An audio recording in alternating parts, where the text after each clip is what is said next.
Oi, oi, gente, tudo bem? Nós estamos aqui de volta.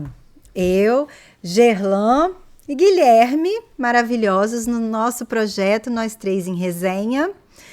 A gente já, bebeu um vinhozinho, né? Porque esse encontro é para isso, gente. É para Celebrar a amizade. celebrar a amizade e falar de livros, que é outra paixão da nossa vida. Que é o que a gente ama. Isso. E o tema de hoje, o livro escolhido para esse primeiro encontro de junho, porque neste mês nós teremos 2 encontros, e o primeiro livro que a gente escolheu para ler e conversar é Senhores do Orvalho, de Jacques Roman. Esse livro é um livro haitiano de 1944. Isso aí. Quer encabeçar o enredo? É extremamente importante porque é um livro que tratou muito da questão colonial e da questão racial ao mesmo tempo.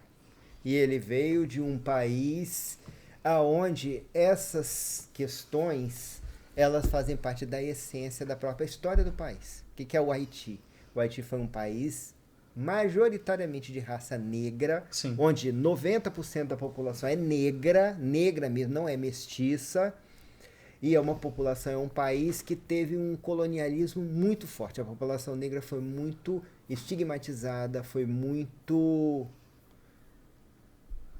martirizada, foi muito explorada. Um dos primeiros também na abolição da escravidão, né? Foi. Pioneiros. Mas a abolição ali, pelo que mostra no livro, a abolição ali, ela foi como é a abolição no Brasil, em termos. Um pouco mais revolucionista, mesmo. Eu acho. Ela foi uma abolição da escravatura em que forma? Em que padrões que a gente pode dizer que foi abolida? A escravatura ela é abolida quando ela é abolida por completo. Mas quando você abole a escravatura, mas você reduz as pessoas a uma sobrevida, a uma forma de subsistência análoga à condição de escravo, um regime de tem servidão. Uma pseudo-abolição. Um regime de servidão, né? Que é o que totalmente a gente vive atualmente. Servidão. Sim. O Haiti é um país onde isso é muito forte, muito.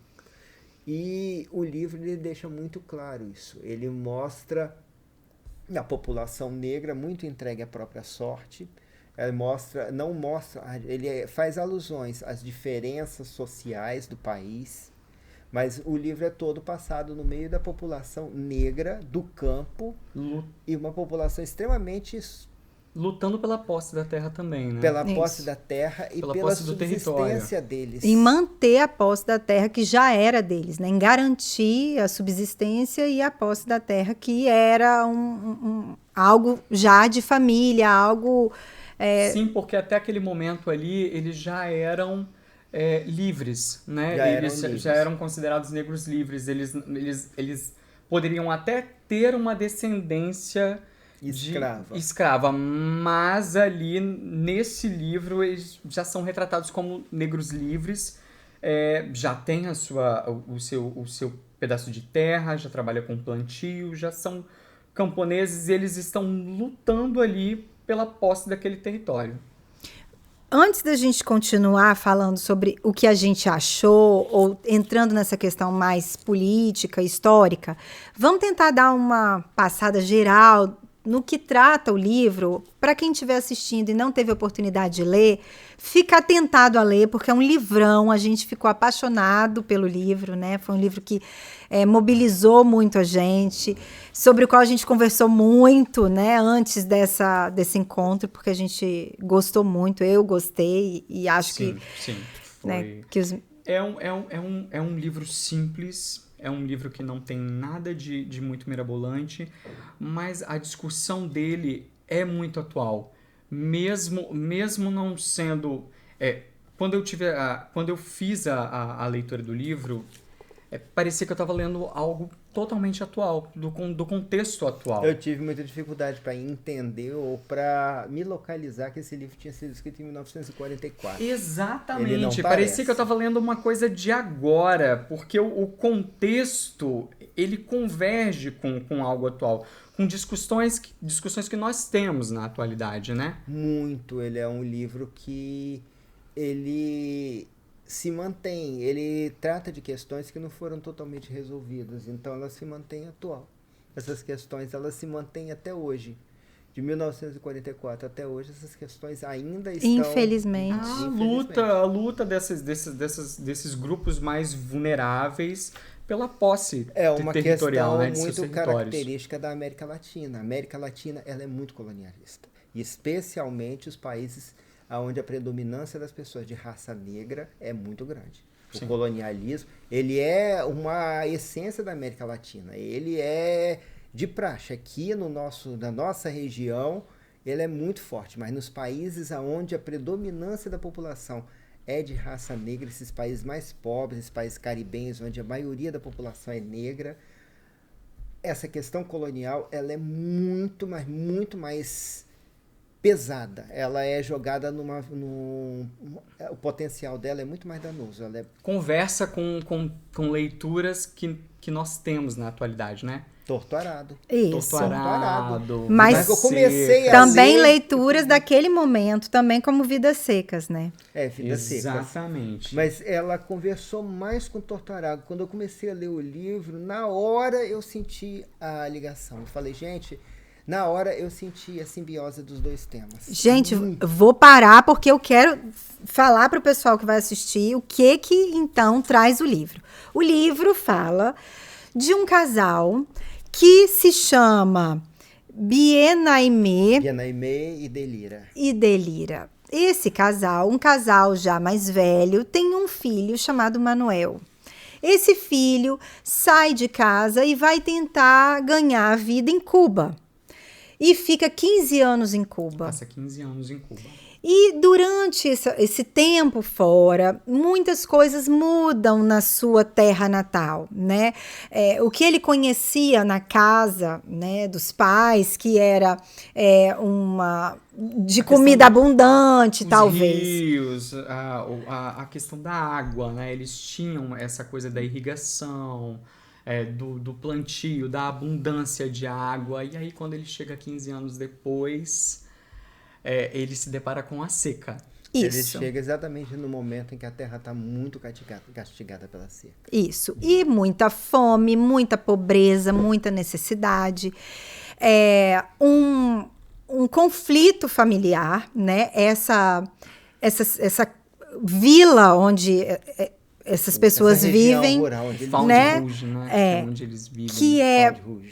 Que vivem aparentemente pessoas praticamente familiares, todo mundo ali é família, ou é primo, ou é vizinho, ou é muito amigo, ou é amigo de infância, ou o pai já foi parente. Eles têm esse tratamento, né? De todo mundo se conhece. Primos, como irmãos. Isso.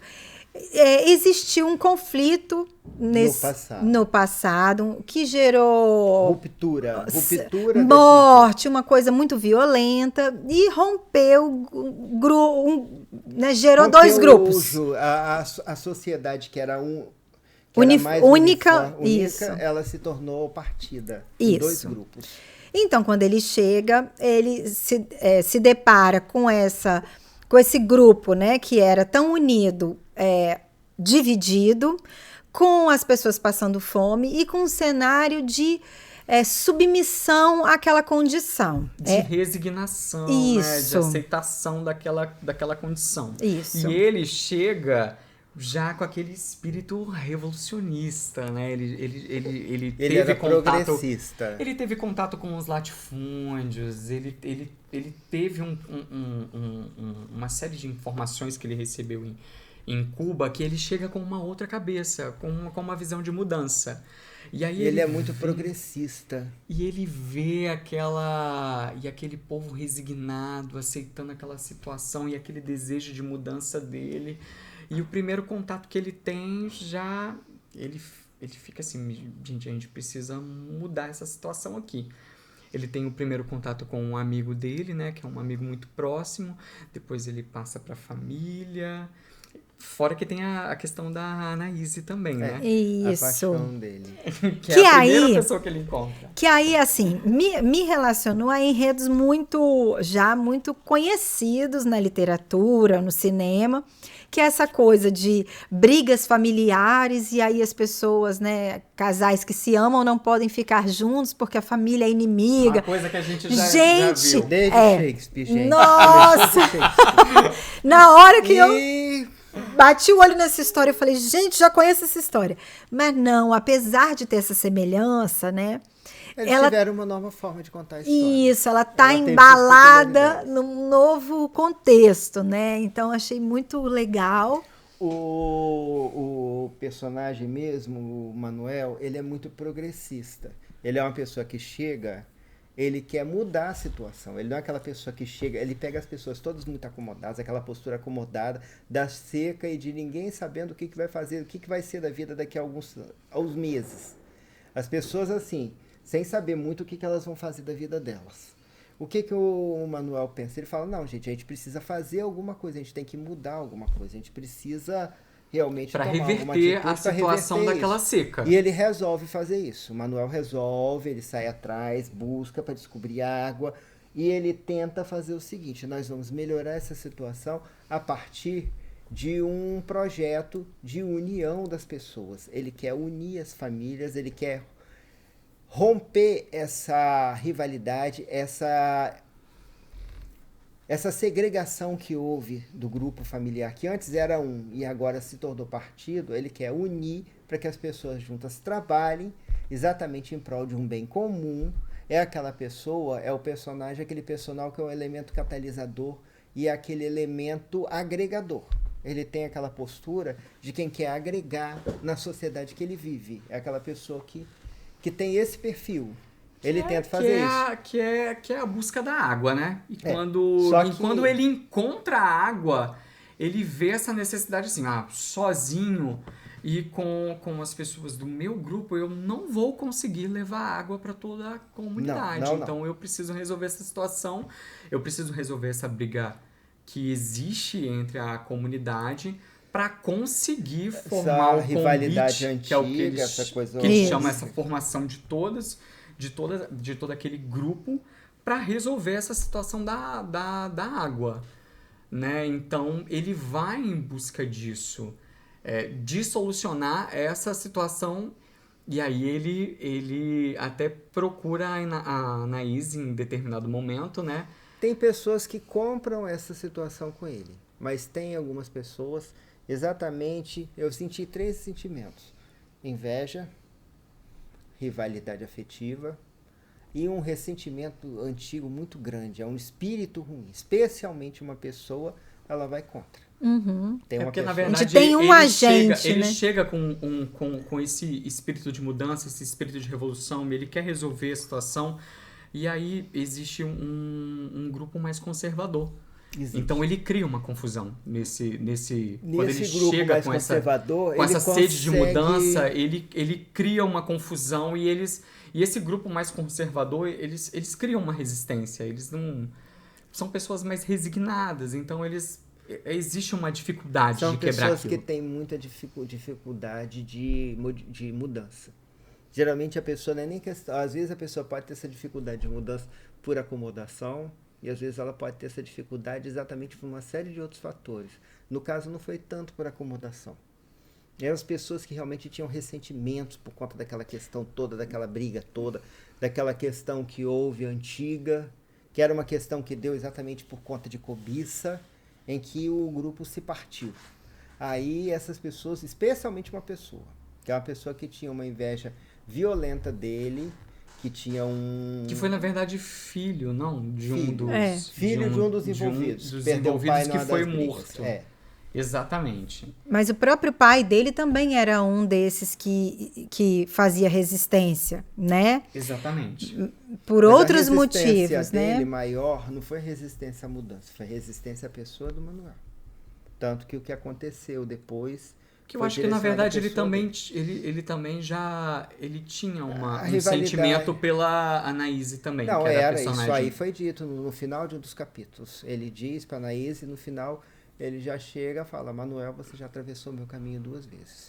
Aí a gente não tá falando do pai, tá falando desse inimigo, digamos. Desse inimigo, inclusive. Uhum. E eles têm no início, eles são duas pessoas que têm interesses completamente opostos. Eles não se conseguem se afinar. Uma outra coisa que eu percebi é que além dessa leitura, desse olhar socialista que o Manuel traz para o livro e para essa composição, né, do grupo que ele tenta estabelecer, até através do Combit mesmo, é essa questão do materialismo, né, de que as soluções vão ser conquistadas através do trabalho, porque ele faz uma ruptura com essa coisa do divino, com essa coisa religiosa, que é muito forte. Dentro daquela comunidade. Que gerava acomodação. Isso é uma coisa assim, que eu notei, apesar do livro valorizar bastante essa questão cultural, né, que é importante, da gente conhecer também, que era uma coisa que eu não conhecia, eu achei bem bacana. E ele muda paradigma na cabeça da gente, porque a gente sempre vê a religião haitiana, a religião voodoo. Isso. A gente imagina a religião voodoo, aquele monte de bonequinha assim, neguinho enfiando um alfinete pra pessoa morrer, a pessoa sente uma dor aqui. A gente só vê isso na novela, em filme. A pessoa sente uma dor aqui, faz aqui. A religião não é só isso, ela é uma religião africana, igual as nossas religiões africanas. Uma coisa muito rica desse livro. Assim, no meu ponto de vista, né, é que o autor, ele transmite essa questão da religião sem trazer nenhum didatismo, né? Tá fora da ele não traz nenhum didatismo, ele te explica essa questão da religião, ele te envolve dentro dessa religião voodoo, mas ele não coloca como se fosse algo exótico. Ele te apresenta a religião e ele te envolve dentro da religião. O personagem, o Emanuel, ele é um personagem totalmente descrente. Ele volta totalmente descrente, né? Ele respeita aquele contexto, os pais dele respeitam, ele respeita essa questão, mas ele é uma pessoa totalmente descrente. É visto no livro que ele é uma pessoa descrente quanto à prática religiosa que é colocada ali. Dá para perceber do Jack Roman no livro, ele é o seguinte, ele é uma pessoa de ideais sociais muito grandes, ele é uma pessoa que tem um pé no social. Ele, num regime ditatorial, ele é extremamente censurado, como foi, né, no Haiti. Ele é um autor censurado daquela época, ele não era um autor visto por bons olhos. Porque a América Latina, ela não tem um pé, não. Ela tem os 2 pés cimentados em cima de ditaduras militares. O terreno mais fértil que existe no mundo para esse tipo de regime é aqui. Exatamente por conta da pobreza, porque o povo daqui, é aquele povo que é um pouco acomodado para isso. Não é aquele povo assim que corre muito atrás, é aquele povo que quer um governante que construa, que conserte as coisas para ele. E nisso aí as pessoas adoram comprar essas ideologias. Qualquer pessoa que vem joga uma ideologia barata, a população vai lá e abraça. E o Jack Roman é uma pessoa com um ideal social muito grande. Ele vai na contramão disso. Então ele foi muito censurado. E ele, como é uma pessoa nativa na terra, que amava o país dele, ele joga essa questão religiosa de uma forma muito natural. Ele não joga didática, ele não quer te dar uma aula de voodoo. Mas ele também não vai te mostrar o voodoo com aqueles bonequinhos e enfiando. Ele mostra como sendo uma religião do mais país. Natural, uma coisa mais natural. É igual a nossa religião africana. Nós temos aqui no Brasil nossas religiões africanas, que as pessoas dizem que é macumba. Macumba é um nome vulgar. Ela tem 3 vertentes. As 3, cada uma de um jeito diferente. A Umbanda, que chamam de a linha branca, que a Umbanda, a Umbanda não é uma religião para se tomar atitudes ruins, nem para resultados maléficos. A Umbanda você não pode fazer isso, eles não autorizam. O Candomblé, que é a linha mais variável possível, que tem mais adeptos. O Candomblé você já trabalha com todos os tipos de entidades. As entidades que são as entidades da linha branca e as entidades da linha negra. Você opta por aquilo que você quer, ela faz de tudo. E tem a Quimbanda, que já é a linha negra. Aí a Quimbanda já é magia negra mesmo. E sobre essa não tenho muito o que dizer, não.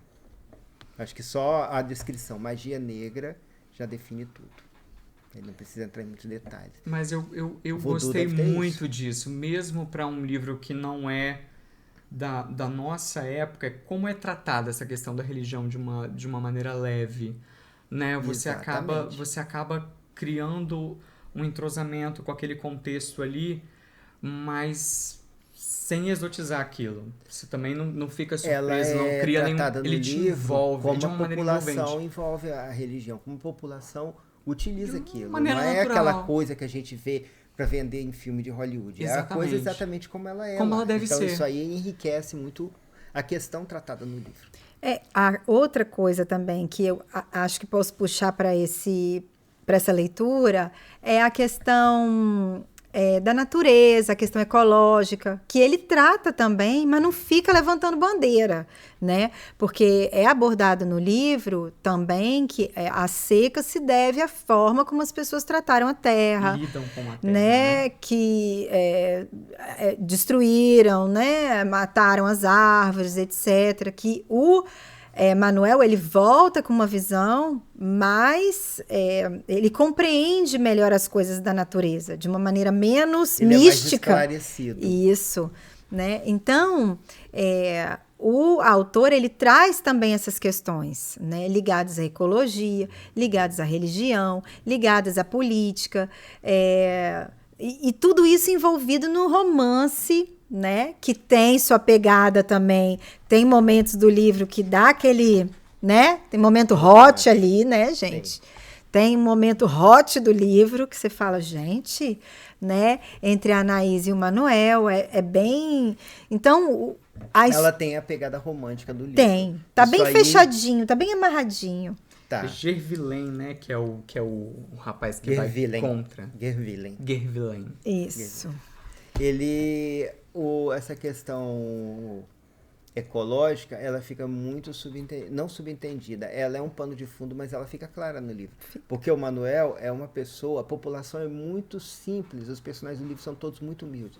Mas o Manuel, não. O Manuel, ele foi para fora, ele saiu daquela região, ele foi para outro país, ele trabalhou em outro país, ele teve contato com questões de ordem social, ele teve oportunidade de evoluir, ele teve oportunidade de adquirir conhecimento, então ele é a pessoa mais esclarecida. E vem com esse desejo de mudança. Com esse desejo de agregar na sociedade dele através de tudo aquilo que ele absorveu fora. Então o Manuel é uma pessoa que ele vem com intenção de agregar, só que essas pessoas geralmente elas têm uma certa resistência. E no caso com o cara lá, além da resistência, teve mais, teve tinha rivalidade. Essa questão de rivalidade, de brigas de família, né?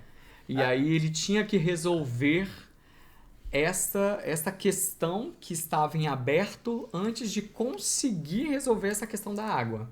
Essa questão era difícil de resolver. Essa questão envolvia um sentimento de inveja, o cara já olhava... Ciúme, rivalidade afetiva, muita coisa. Ali tinha muita coisa envolvida para resolver aquilo ali era muito difícil. Só para retomar aí, esse livro faz um paralelo muito importante com Torto Arado, inclusive o Itamar Vieira Júnior, ele indica, parece que num dos... Não sei se foi nas redes sociais, quando o Senhores do Orvalho foi lançado, ele indicou, parece, né, a leitura. Ele próprio fez uma relação desse livro aqui da Carambaia assim que houve o lançamento. E eu fiz uma leitura de Vidas Secas, ó, tem essa edição bonitona aqui. Com a baleia da capa. Isso. O personagem mais apaixonante do livro. Não é? Porque Senhores do Orvalho faz essa... Tem muito forte essa questão linha, né? da são seca. Leituras que acabam convergindo. Isso. Também, né? E foram escritos no mesmo tempo, né? São do mesmo período. Agora, o final do livro... digamos assim, antes do livro chegar ao fim, não quero contar o fim, mas a gente, assim, não foi surpreendente para mim o que aconteceu no final. Mas como o desfecho se dá após o final, vamos dizer assim, o pré-final, se existe essa expressão, né? Não foi uma surpresa. Eu imaginei que aquilo poderia acontecer. Seria um final bem... heróico e bem cabível para o personagem. Agora, o que acontece Sabe que depois... Eu não tinha essa percepção eu já achei que aquilo ia rolar. Que fosse previsível. Eu achei. Eu achei trágico. Eu imaginei que fosse achei previsível, trágico. mas eu achei que o autor, ele conseguiu passar para aquele momento, aquela coisa que era previsível, ele conseguiu passar um sentimento muito forte. Ele retratou aquilo de uma forma muito intensa, de uma forma muito... Eu chorei! Ele jogou uma parte emocional imensa. E ele conseguiu amarrar o final do livro. Isso aí, é porque ele vai, depois desse final, tem ainda um...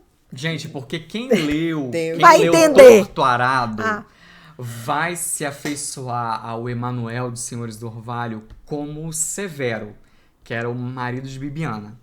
Severo e Bibiana, eles rompem com a comunidade deles em busca de crescimento. E num determinado momento eles voltam, assim como Emanuel volta para a comunidade dele, mas com um sentimento de mudança. E o Emanuel, o final trágico do Emanuel, ele morreu. Isso foi muito triste pra mim. Eu não queria ter contado, você contou. Mas aqui é cheio de spoiler, gente. Eu vou até colocar no título, com spoilers. Não assistam esse vídeo se vocês não leram Senhores do Orvalho, porque isso pra mim foi muito trágico. Porque foi eu não uma tava... personagem bem apaixonante.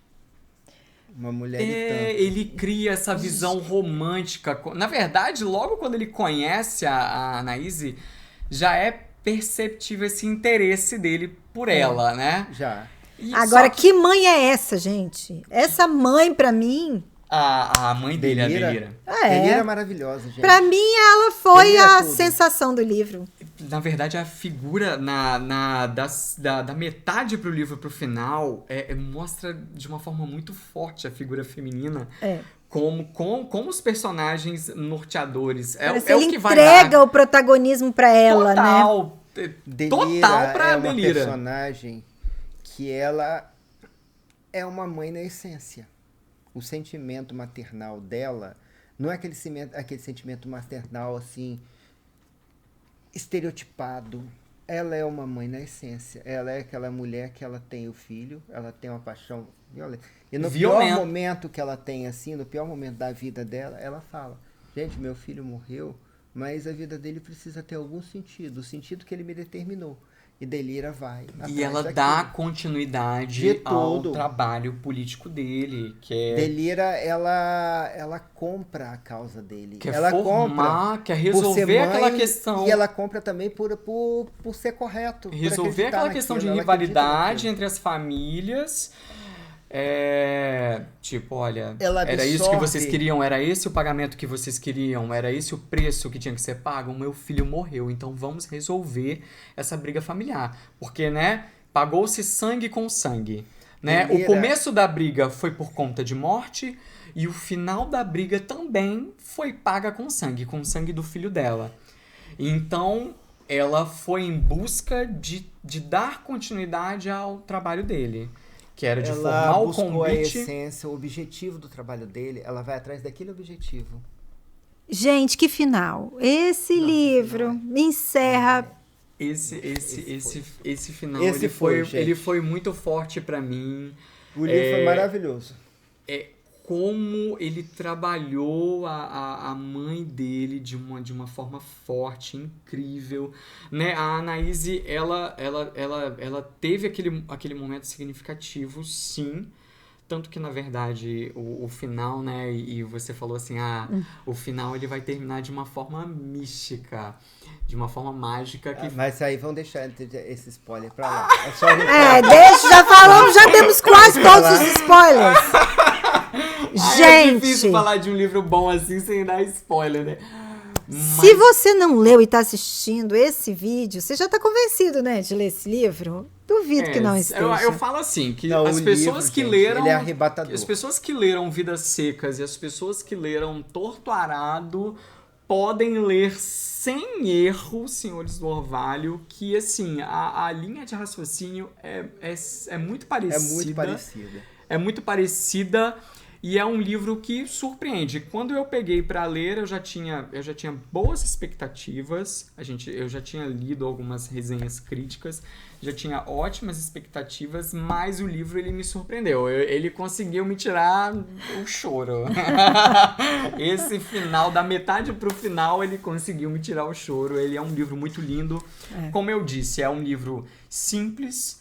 É um livro que, para a época, ele é muito bem construído, o contexto é muito atual. A gente poderia lê-lo como se ele tivesse sido lançado ontem, né? O assunto é totalmente atual e foi muito feliz para mim ter lido esse livro com vocês. Eu também. E olha, gente, esse livro foi muito especial. E esse livro ele tem uma peculiaridade. Ele foi relançado, eu acho que em outubro, novembro do ano passado. E ele ainda está sendo vendido na Carambaia? Ele foi esgotado. Já foi muito esgotado. rápido. Mas quem tiver a oportunidade de Mas ler, ele tem Kindle. Conseguir...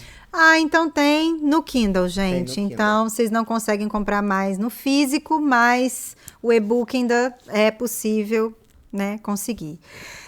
Por favor, vocês que nos acompanharam até agora, curtiram essas maravilhosidades aqui comigo, por favor, curtam esse vídeo, encaminhem para as pessoas queridas que gostam de literatura. Se tiver a oportunidade, leiam. Vamos! Qual vai ser o próximo livro? O próximo livro é sobre um caso, sobre um crime muito famoso no Brasil, que até hoje ele repercute.